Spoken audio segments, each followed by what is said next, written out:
Welcome to a wagging tail and also a tail of two watch straps, two bracelets.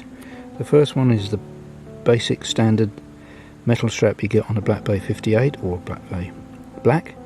The second one is an aftermarket Strapcode version. So you might think, well, this is brand new, why do I need to replace it? Well, the simple fact is that this does not have, let me make that clear, have excellent fine tuning, fine adjustment on the clasp. It only has 3 points where you can adjust it up and down, which is okay, but it's not brilliant. The strap itself is very well made, nice quality, albeit that it does have the rivets that so many people dislike, which I don't mind them. They're not brilliant, but I don't mind them.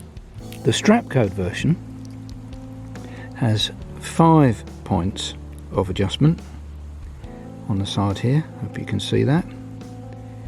5 points of adjustment. It's made for this particular watch, so it fits perfectly. It's quite well made. It's not brilliant, but it's okay, except when you factor in the price.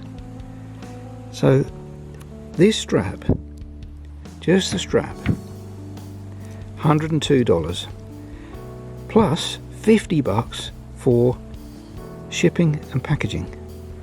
And when you get it, that clasp it's clumsy, it's sort of agricultural, it's not smooth, it's not nice. And then you've got these old school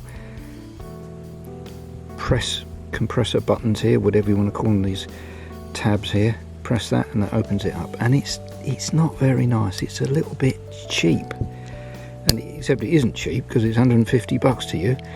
It's got a few nice bits on it. This is a nice tapered strap here, just like a Rolex one. It does fit the watch well, and with these 5 points of adjustment, yeah, you can get it to fit the watch to fit better. But it nips the hairs on your wrist, and it isn't particularly good. It wobbles. There's a lot of play in that. Look at that. I mean, wow. Anyway, so I put it on. I used it for a day or two, and I felt it was average at best. So I would give that at maximum 6 out of 10, and a lot of money for a 6 out of 10. This one is what I'm using as a comparison. This is my GMT copy from Parnis. $50, the whole thing. $50. The strap is miles better than that Strapcode one. I mean, in a different league. It's nicely engineered, it's got no sharp edges, it works, and because although it's a GMT copy, the watch is a GMT copy, you'd expect a GMT strap on it, but they don't. They put a Submariner type strap on it, which is much better. Opens up nicely, works well, and you get the glide lock system. Look at that. You get that glide lock system in there, which works. Look, I'll show you. Open it up, and it goes up and down, and you just pick your spot and off you go. It's not as good as a Rolex one, obviously, but it's 1/100th of the price. This was $50 all up, this watch, and it's great.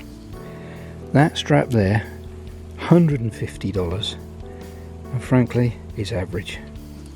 Anyway, if you've got any thoughts, any comments on Strapcode, or if Strapcode themselves want to respond, that's fine. It's just my opinion, might be wrong, but be warned. So I'll be back soon. Stay safe, be well, be good, all the rest of it. Speak to you soon.